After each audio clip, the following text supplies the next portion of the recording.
시청자 여러분 안녕하십니까? 이럴 땐 이런 법 윤유라입니다.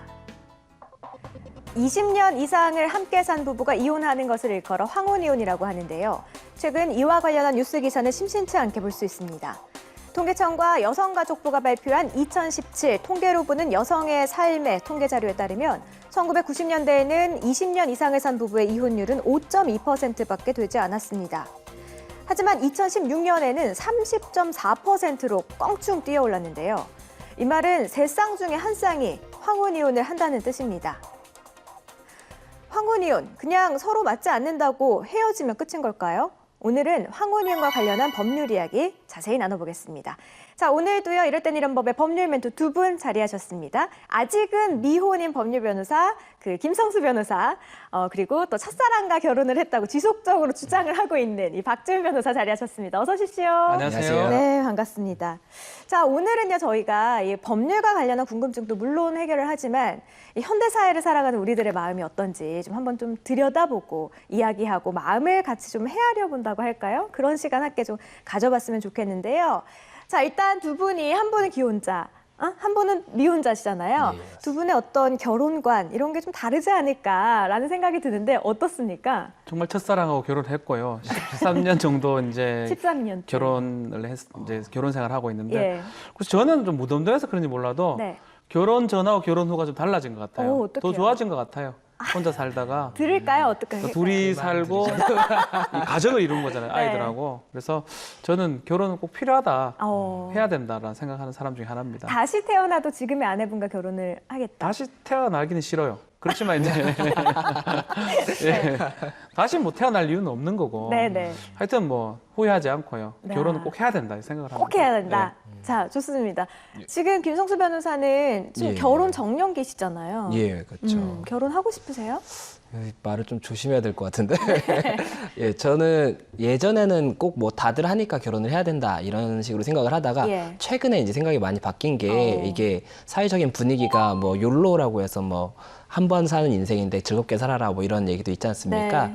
그것처럼 결혼을 해서 불행한 분들도 주변에서 많이 보고 또 이혼도 많이 하는 사건을 다루다 보니까 예. 꼭 결혼을 해야 되나 이런 생각을 하다가 최근에는 이제 생각이 또 많이 바뀐 게 이게 그 박 변호사님처럼 만나서 같이 행복하게 살 수 있는 좀 동반자 같은 사람을 만나면 친구처럼 살 수 있는 사람을 만나면 평생 친구가 생기는 거니까 참 좋겠다 이런 생각을 많이 하고 있거든요. 그래서 네. 좀 많이 바뀌고는 있는데 또 주변에 젊은 사람들 중에 아예 안 해도 된다 이런 사람들도 많고 늘었어요. 예, 그리고 그렇죠? 또 결혼해서 불행하니 차라리 안 하는 게 낫다 이거는 맞는 얘기인 것 같습니다. 그렇군요. 예.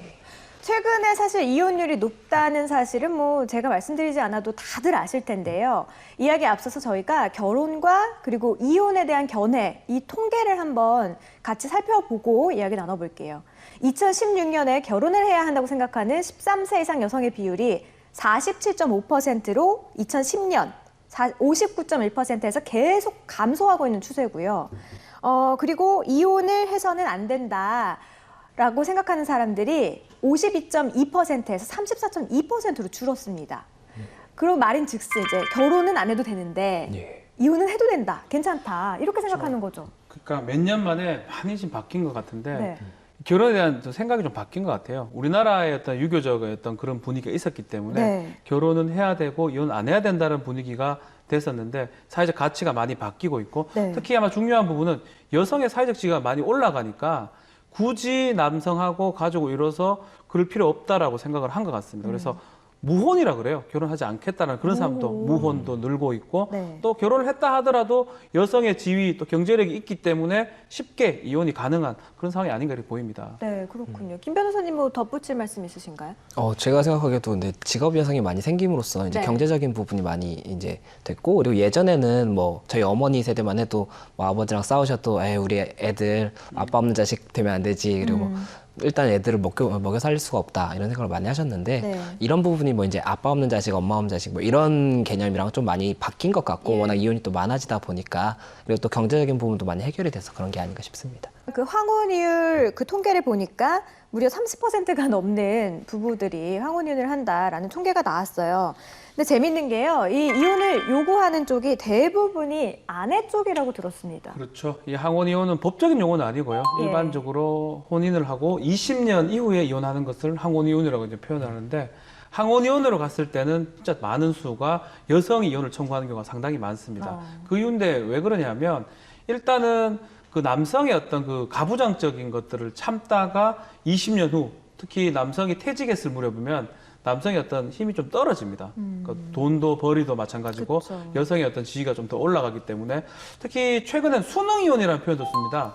수능 때까지만 참는 거예요. 아이들 수능 때까지 참고 어머나. 수능이 지나가면 이제 이혼하는. 그러니까 결국은 이제 남자가 특히 집안에서 가부장적인 어떤 그 태도인데 아내가 참다가 아이들 때문에 네. 나중에 이제 20년 지난 이후에 이혼하는 그런 경우가 상당히 많다고 보면 될 것 같습니다. 그렇군요. 사실 뭐 결혼을 안 하는 사람도 있고 황혼 이혼율도 증가해서 1인 가구가 또 많이 증가를 하고 있잖아요. 근데 그런 것들이 많은 사회적으로 걱정을 좀 낳고 있는 게 사실인데요. 통계 하나 더 준비했거든요. 2015년 그 여성 1인 가구는 전체 1인 가구의 50.2%를 차지하고 있다고 합니다. 그런데 이 중에서 60세 이상이요, 무려 43.2%라고 합니다. 이 말은 여성 1인 가구 중에서 60세 이상인 가구가 대략 2명 중에 1명이라는 말인데 결국에 뭐 사별이든 이혼이든 나이가 드셨는데 이제 혼자 살게 됨으로 인해서 생기는 문제들이 정말 많지 않을까라는 생각도 들어요. 예, 또 하나 통계가 있는데 네. 여성 1인 가구 중에 60대 이상의 월 평균 소득이 100만 원 미만인 분들이 56.9%에 달한다는 통계가 있습니다. 예. 이 말은 곧 이분들이 혼자 사시면서 100만 원 이하의 금액으로 생활을 하고 계신다는 거거든요. 이런 부분들도 이제 뭐 이혼이 증가하면서 좀 사회적인 문제가 될 수 있지 않을까 이런 걱정도 좀 있습니다. 근데 이렇게 오래 산 부부가 20년 이상을 오래 함께한 부부가 서로 함께한 것들도 얼마나 많겠어요. 그러니까 그냥 짧게 살다가 헤어지는 경우보다 뭐 재산 분할이라든가 위자료 뭐 이런 문제라든가 훨씬 더 뭔가 법적인 것들이 복잡할 것 같은데 어떨까요? 예, 아무래도 이렇게 단기간으로 지내신 분들보다는 장기간 지내시면은 뭐 이제 재산적인 부분도 뭐 아내분이 훨씬 더 기여가 커지고 그리고 또 뭐 이제 애들을 키우거나 이런 부분은 이제 20년 정도 이상 결혼 생활을 하셨으면은 네. 보통 애들이 성인이기 때문에 네. 양육비나 이런 부분은 문제가 되지가 않습니다.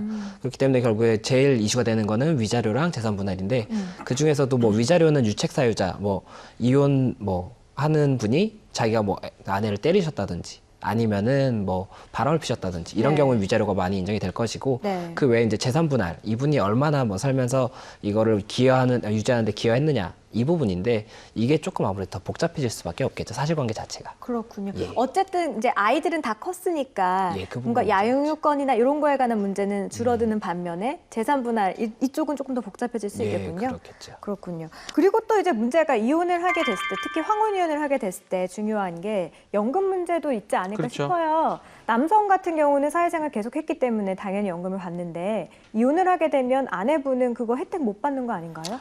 지금 이제 국민연금을 시행하고 있는데 예. 국민연금에서 분할연금 제도를 지금 시행하고 있습니다. 분할연금이란 뭐냐 하면 예. 이혼을 한다 하더라도 특정한 요건입니다. 5년 이상 혼인을 한 다음에 이제 이혼을 한다 그러면 그렇다면 나중에 분할연금 신청을 할 수 있는 겁니다. 이혼 후 3년 이내에만 하면 되고요. 이제 연금을 받는 시점은 아마 수급 연령 시점이죠. 네. 60세가 넘었을 때 그때쯤 돼가지고 신청만 해놓으면 남편이 받을 금액의 절반을 지금 받을 수 있는 그런 분할연금 제도가 있습니다. 그러면은 만약에 황혼이혼을 젊은 나이에 40대 정도에 했어요. 네. 근데 60세부터 연금 수령이 가능한 건가요? 그러니까 40세에 이혼을 했다고 가정했을 네네. 때 43세 이전에 청구만 하면 돼요. 3년 이내에 청구를 하고 근데 바로 받지는 못하고 연금을 네. 받을 수 있는 연령 60세가 지났을 때 이제 분할적으로 연금을 받을 수가 있습니다. 그렇군요. 이거는 정말 저도 몰랐고 분할연금 제도라는 게 있었다는 걸 아마 모르는 분들이 많으셨을 텐데 그래도 알아두면 좋은 정보가 되지 않을까 싶습니다.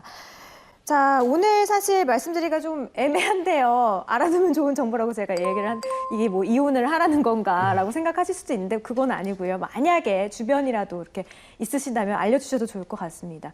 최근에요, 황혼이혼보다 더 화제가 된 단어가 있습니다. 바로 조론인데요. 결혼을 졸업한다라는 의미로 이혼은 안 하고 그냥 근거리에서 각자 좋아하는 삶을 사는 것으로 최근 뭐 중년 남성 배우들이 조론에 대한 이야기들을 하면서 많이들 여러분들도 아실 텐데요.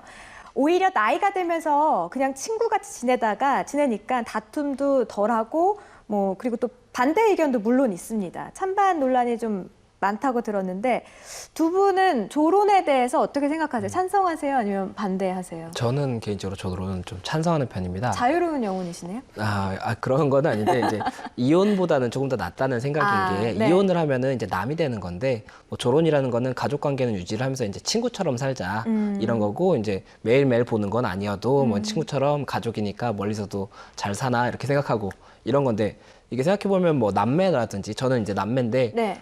남매도 어릴 때는 같이 살다가 이제 나이가 들면 가정을 따로 이루고 살고 이렇게 혼자 살고 이렇게 되지 않습니까? 네네. 그래도 가족이라고 생각하고 항상 생각하고 있거든요. 예. 이런 것처럼 이혼을 하는 것보다는 조론을 해서 이렇게 멀리 살면서 가족처럼 생각하는 것도 나쁘지 않지 않은가.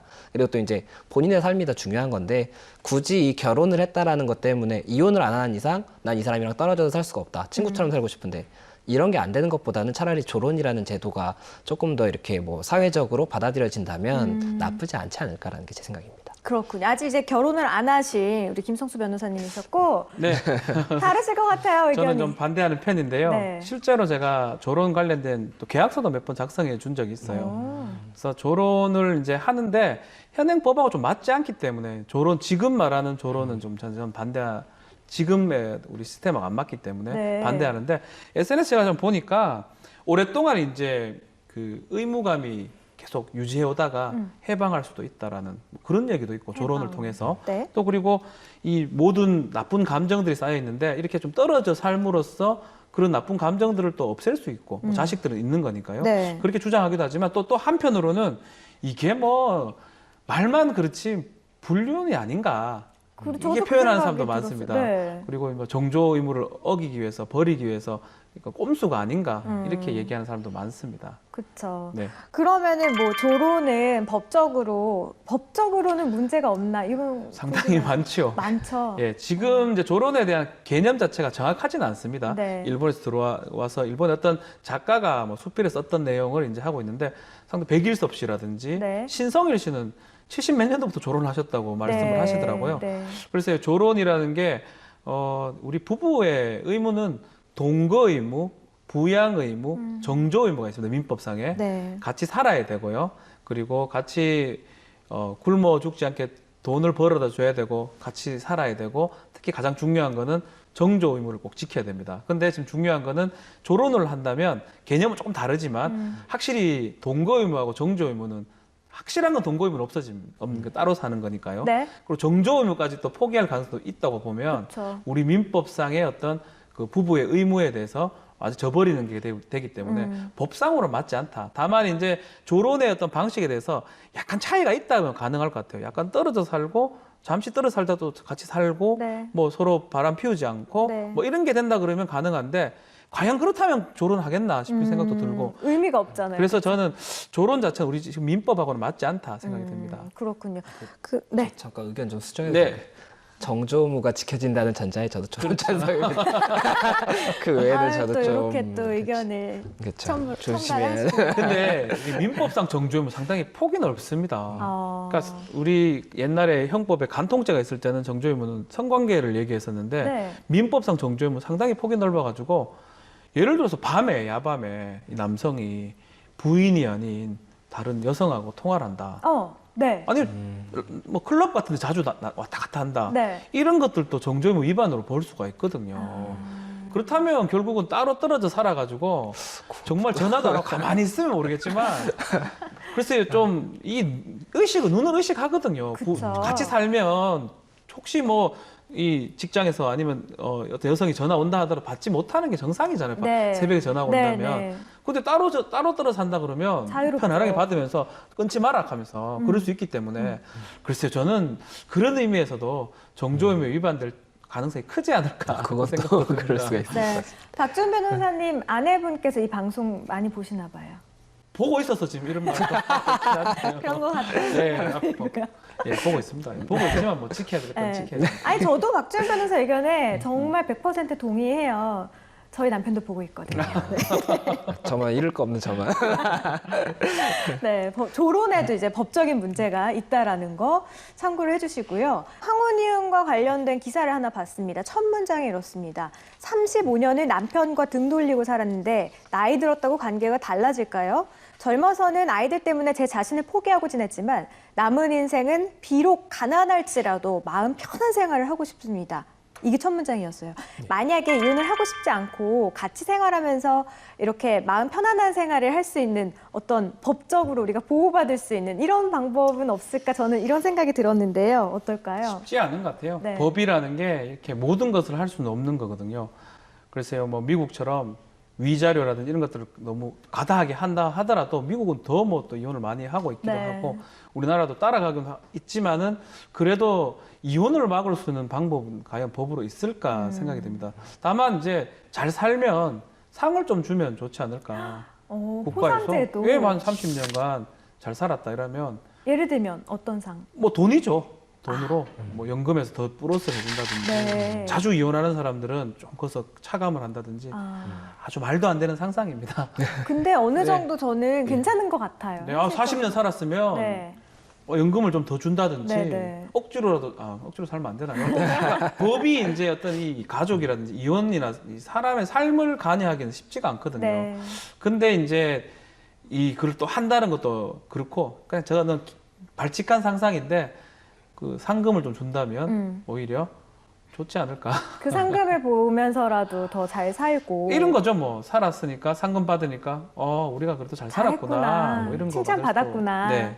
괜찮습니다. 예. 김성수 변호사님은 뭐 없을까요? 예, 저도 억지로 사는 건 아니라고 생각하는데 네. 그리고 정말 안 맞는 분이거나 아니면 뭐 한쪽 배우자가 굉장히 좀 크게 문제가 있는 분들일 수도 있지 않습니까? 뭐 폭행을 한다든지 네. 이런 분들은 이혼을 하는 게 맞는데 이게 아닌 그냥 뭐 좀 사회 풍조가 뭐 이혼 뭐 하는 게 뭐가 문제야 이렇게 되는 것처럼 굉장히 쉽게 뭐 연인 관계 헤어지듯이 헤어지는 건 또 아니라고 보거든요. 뭐 네. 자녀도 있고 책임감이라는 게 조금은 있어야 되는 거기 때문에 네. 그래서 그런 부분은 좀 사회적 풍조가 바뀌어야 되니까 이런 사회적 풍조를 이렇게 만드는 거는 매스컴이 많거든요. 매스컴에 이런 좀 행복한 드라마를 많이 만들어서 가족들이 맨날 이혼하고 뭐 좀 막장 드라마 이런 것보다는 가족들이 뭐 평생을 같이 사는 게 뭐 재미는 없을 수 있겠지만 그런 드라마를 많이 해주면은 조금 더 좋지 않을까. 이런 걸 좀 제도화를 하는 게 어떨까라는 네. 좀 쓸데없는 상상을 해봤습니다. 쓸데없지 않아요. 예, 충분해요. 좀 굉장히 좋을 수도 있습니다. 저는 좀 엉뚱하긴 하지만 이런 생각을 저도 좀 말도 안 되긴 하지만 사실 결혼이라는 게 법적으로 보호를 받고 있는 사람과 사람 사이 계약이잖아요. 그래서 기간을 좀 정해두고 하면 어떨까. 그래서 예를 들면 뭐 10년 단위로 재계약을 다시 한다든가. 예. 근데 어떨까요? 실제로 그거는 미래학자 주장했던 바입니다. 아, 그래요? 10년 10년 단위로 갱신을 한 그 연도를 정해놓고 네. 결혼을 이제 하게 되면 우린 7년짜리 지금 부부인 거예요. 아. 그러면 이제 한 4, 5년 야구 선수도 마찬가지거든요. 계약이 다가오면 정말 막 FA 계약이 다가오면 엄청 쳐댑니다. 네네. 마찬가지로 7년째 계약 만료가 되면 한쪽에서는 이제 열심히 할 거예요. 그래서 그런 어떤 미래학자가 주장을 한 바가 있는데 네. 글쎄요, 뭐 아직 받아들이기에는 조금 그렇지 않아요. 근데 그쵸. 상당히 좋은 아이디어 중에 하나는 아닌가 생각이 듭니다. 네. 저도 며칠 전에 식사하면서 변호사님한테 그런 들었는데 좀 연세 있는 변호사님인데 야 성수야 20년 이상 계약은 무효야 이런 얘기를 하시대요. 예, 그래서 굉장히 날카로우시다고 제가 죄송합니다. 그렇군요. 예. 네. 자, 오늘 저희가 황혼이혼과 관련한 법적인 문제, 사회적인 문제 이런 이야기 나눠봤는데 마지막으로 이제 한 줄 평 들어보도록 하겠습니다. 당신도 힘들겠지만 옆에 있는 배우자는 더 힘들다. 항상 그런 마음을 갖고 살아야 된다 생각이 듭니다. 결혼 생활 잘하는 이유가 있으시네요. 예. 정말 귀감이 되는 한 제가 힘들긴 말씀이었습니다. 한데 그분 생각하면 어쩔 수 없죠. 뭐. 배려하는 네. 마음으로. 네. 김 변호사님은요? 아직 저는 결혼 안 해봐서 네. 이렇게 좀 현실감이 없을 수도 있는데 있을 때 잘하자. 있을 때 예, 잘하자. 뭐 저도 여자친구 뭐 이렇게 만났던 걸 기억을 해보면 네. 옆에 있을 때는 처음 이렇게 마음을 잃어버리니까 이렇게 소중한 사람이었나? 싸울 때도 있고 뭐 불만 있으면 괜히 짜증도 내고 이렇게 하는데 막상 헤어지고 나면 정말 소중한 사람이었구나 이렇게 생각될 때가 있거든요. 이혼도 마찬가지로 막상 이혼하고 나면 내가 이 사람을 정말 사랑했구나, 이 사람이 나한테 정말 필요한 사람이었구나 생각할 수가 있기 때문에 네. 있을 때 잘하자 이게 참 중요한 것 같습니다. 좋습니다. 네, 두 분의 한 줄 평 들어봤습니다. 황혼이혼이나 조론처럼 이혼에 관련된 신조어가 이제는 익숙한 시대가 됐습니다. 일륜지대사 결혼을 쉽게 결정하는 사람은 아무도 없을 겁니다. 이혼은요, 더 신중하고 또 깊은 고민 끝에 내린 결정이었을 텐데요. 시작보다 중요한 게 바로 끝맺음이라고 하죠. 상처와 분쟁 없는 아름다운 이별만 있길 바라봅니다.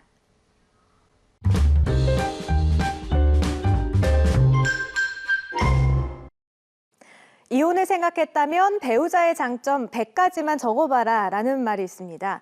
제가 이 말이 귀에 꽂힌 이유는 우리가 살아가면서 배우자의 장점 생각해볼 기회가 별로 없다는 생각이 들어서인데요. 이혼을 생각하지 않아도 배우자의 장점을 찾아본다면 이혼보다는 이해를 더 많이 하게 되지 않을까라는 생각도 듭니다. 또 하지만 부부관계에는 정답이 없는 만큼 스스로를 위한 현명한 선택이 제 1순위겠죠. 자, 오늘도 유익한 정보 전해주신 법률 멘토 박지훈 변호사, 김성수 변호사였습니다. 고맙습니다. 감사합니다. 감사합니다. 네, 혹시 법적인 도움이 필요하신 분들, 다양한 생활 법률이 궁금하신 분들은요, 아래로 주소 나가고 있습니다. 질문 남겨주시면 저희가 소개를 해드릴게요. 많은 참여 부탁드립니다. 대한민국 국민 모두가 행복해지는 그날까지 법에 대한 모든 궁금증을 풀어드리겠습니다. 재밌고 유익한 법과 함께라면 이럴 땐 이런 법!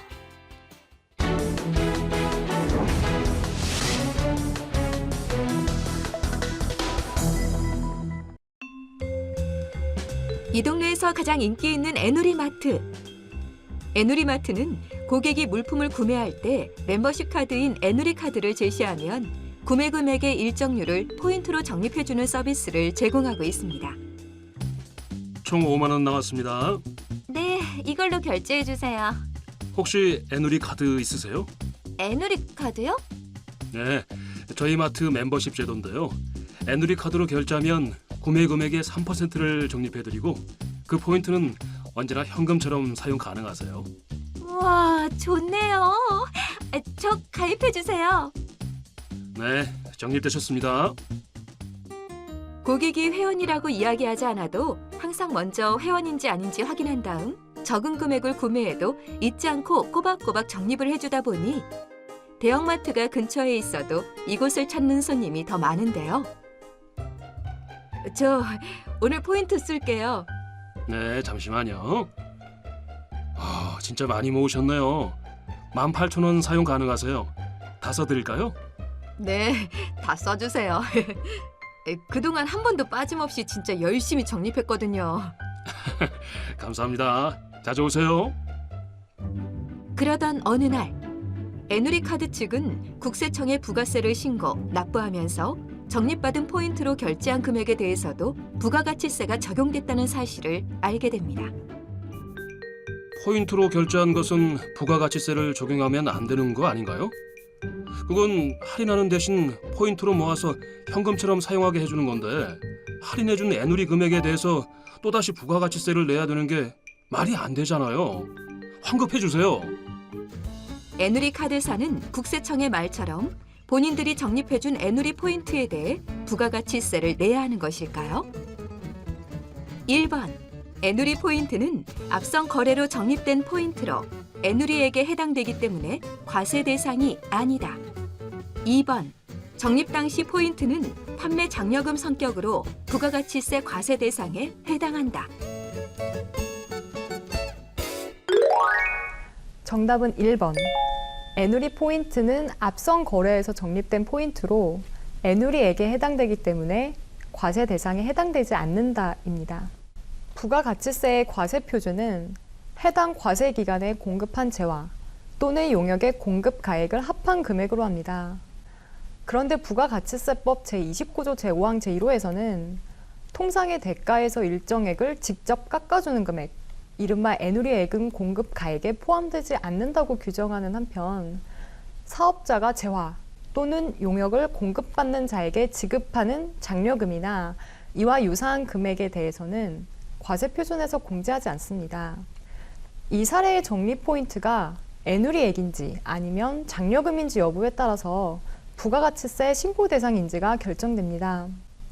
이 사례에서 1차 거래 때 적립된 포인트는 사업자가 고객에게 약속한 할인 약정의 내용을 수치로 표시한 것에 불과하고 이러한 할인 약정에 따라 포인트 상당액만큼 공제된 가액은 2차 거래의 부가가치세 과세 표준에서 제외되는 애누리액에 해당합니다.